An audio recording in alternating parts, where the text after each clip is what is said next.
Um, yeah, back on track. Canelo was up on the judges' scorecards. Let's talk about that. Let's go to big boys boxing because you were surprised. I just skimmed over when I looked at the scores because I didn't hang around for the post-fight commentary and the scores and that. So I just skimmed over it on BoxRec and saw 96-94 twice, 95-95, and I thought, oh yeah, okay, 96-94. Kovalev's not bad, but then when you pointed it out, it's the other way round. It's like, how the hell had Canelo won 6 rounds out of 10? When the first 4 or 5 rounds, he hardly threw any punches. I think I gave Kovalev rounds 1 to 4. I think might have been round 1 to 3. I gave Canelo 4 or 5, one or the other, I can't remember. Yeah. And then 6 and 8, I think, were the 3 rounds that I gave him. Yeah. I mean, there was a couple of closer rounds in there.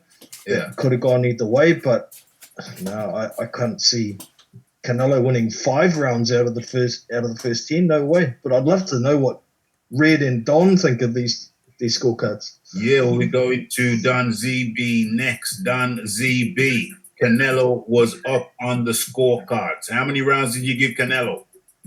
I don't blame the judges at all because Kovalev was not throwing any power shots. He was pity-patting. And Canelo at least was not doing much, but he was throwing strong shots, strong hooks, trying to go to the body. Kovalev was, let me just say, I don't blame them, so I have no quarrel with it. Say that again, the last part? I have no issue with the judges' scorecards. Okay, so Red Glove, who's dropped off? Just as I was going to Red Glove Militant, he dropped off. Okay, so I'll talk about the scorecards. Like Big Boys Boxing, I did 7-3 going into the 11th round. How the judges could have scored that for Canelo is beyond my comprehension.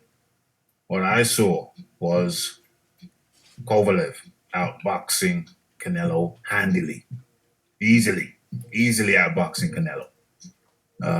Like I said, I gave Canelo 3 rounds out of 10.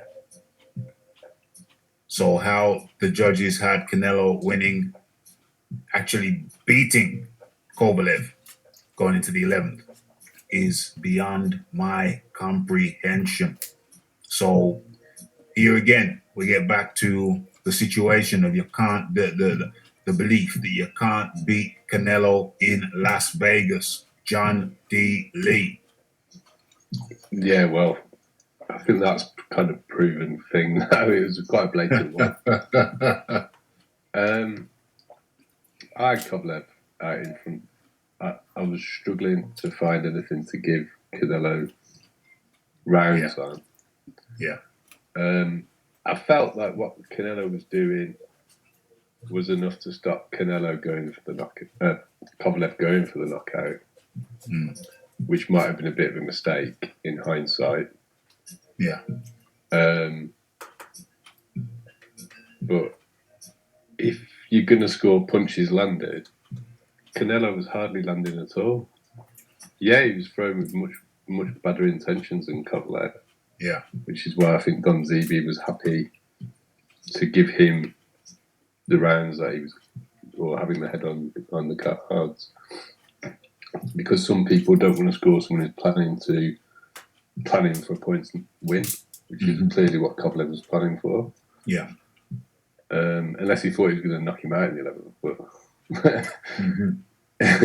he was a long way after that. But no, I agree with the statement. You can't beat Canelo in Las Vegas unless you knock him out. Big. Sorry? Well, if you're going to knock Canelo out, you don't want to agree to any form of rehydration clause. Yeah. Because you won't be optimal. You see, you made a point last week that Kovalev is used to the same day. Well, the next day weigh-in. Yeah. But my point is that was like 4 years ago. I said I hope it doesn't Yeah. affect the result. Yeah, no, I'm just I'm just trying to bring some perspective onto that train of thought or that school of thought. And my position is that even though he used to do it like 4 years ago, it doesn't mean that he's still going to be good at it now in the present day. Well, the older you get, potentially the harder it is.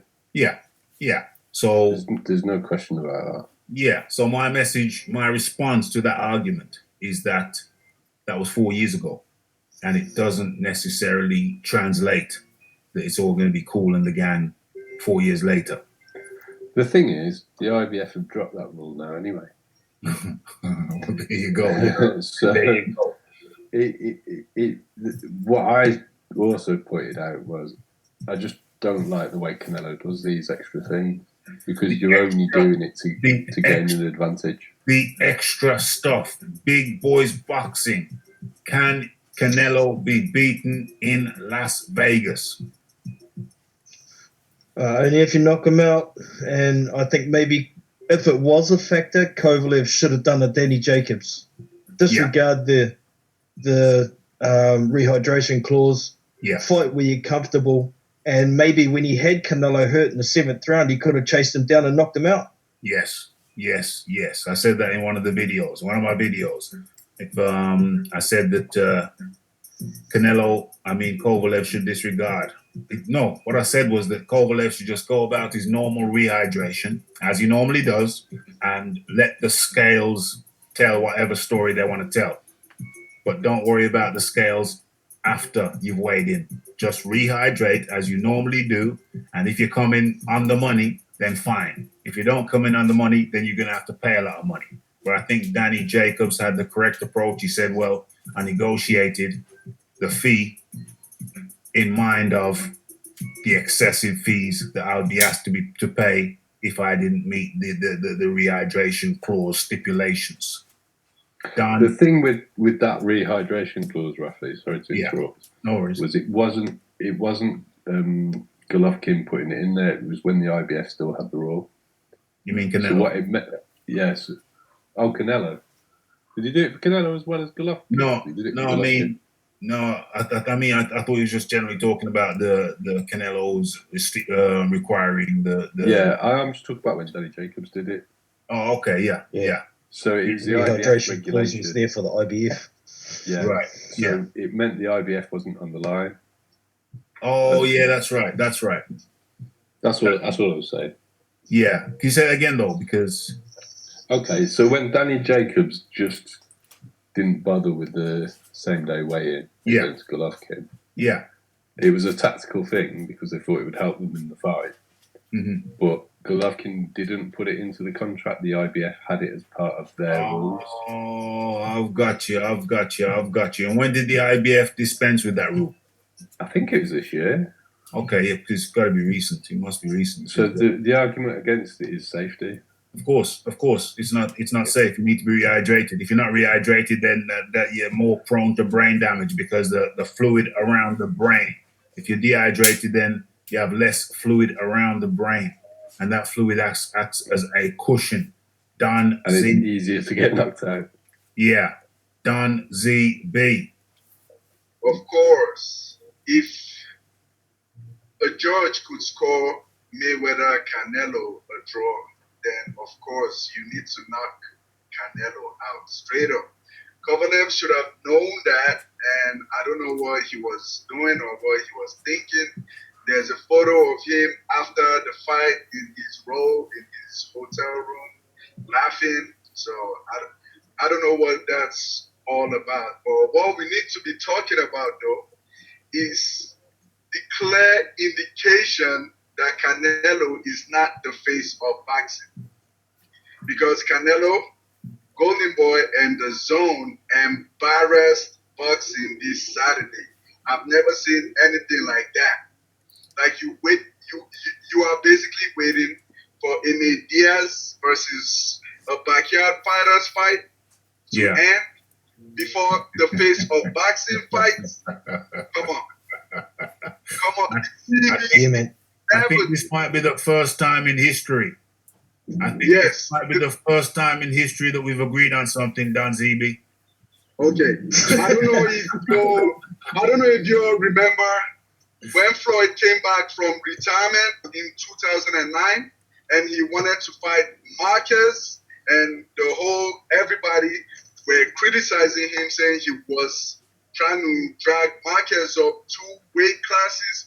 The UFC had a fight that same day, same time. I don't know if it was in the same place. I don't know if it was in Vegas, but they did. And Dana White started crap saying Floyd wasn't a star, but Arm said the same thing, and they went head to head with Floyd. Guess what? Floyd and Marquez did 1.2 million, and the UFC did 350,000. And Dana White came out afterwards and said Floyd kicked their ass. And from that day, whenever Floyd fought, they moved their date or their event. Yeah. But Canelo is not the face of boxing. I told you, only hardcore boxing fans and some Mexican fans know him. Besides that, nobody knows Canelo. I could stop somewhere right now and ask 20 people if they know Canelo. Maybe one, maybe not. So That's a good. I hope you all agree now. I hope you all agree now that Canelo is not the face of boxing. Big boys boxing. Yeah, I agree with that, Don ZB. And to prove it, my brother came over on the weekend for a visit. He's a hardcore sports fan, just sports in general. And I said, "You watching the big fight this afternoon?" He said, "Who's fighting?" I said, "Canelo Alvarez and Sergey Kovalev." He said, "Who's Canelo?" There you go. Well, I've said before, we had the conversation the last time we had a conversation. I said the Canelo, I don't think Canelo's big over here. I know over there he's got a big Mexican following, but over here in Europe, I'm not convinced that Canelo has a particularly big following. I doubt it. I don't think so. John D. Lee. I don't really know anyone who knows Canelo. I know one guy.